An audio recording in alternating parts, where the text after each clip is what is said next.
jack of one trade, to some extent you have to try a lot of trades, right? And so with children, what you see, very wise and certainly very privileged parents, right? Because it sometimes costs money to do this, they're cycling their kids through a variety of pursuits so they can sample, so they can taste things and spit them out if they don't like them. The hard thing has to have an element of deliberate practice. So it has to have goals and, effort and feedback. Okay.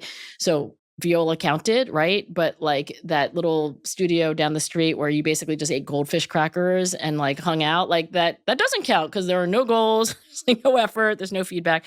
The second part was you were not allowed to quit in the middle. So when Lucy came home from her very first track meet, she actually came up to the bleachers and she was like, "Mom, I don't want to run track anymore." And I was like, "Okay, you don't have to run track anymore. You only have 8 more weeks to go."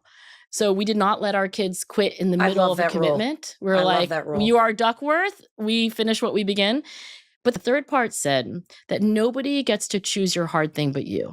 And we never chose any of the hard things for our 2 daughters. Jason and I said, life is a multiple choice. It's not quite film. She wanted to do horseback riding. And we were like, we are not that rich and we don't live near horses.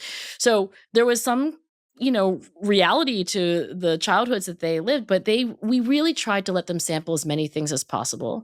And, I knew as a psychologist at the time, getting my PhD and so forth, I knew that was our only prayer for this girl to be gritty, is that we absolutely had to find something that interested her.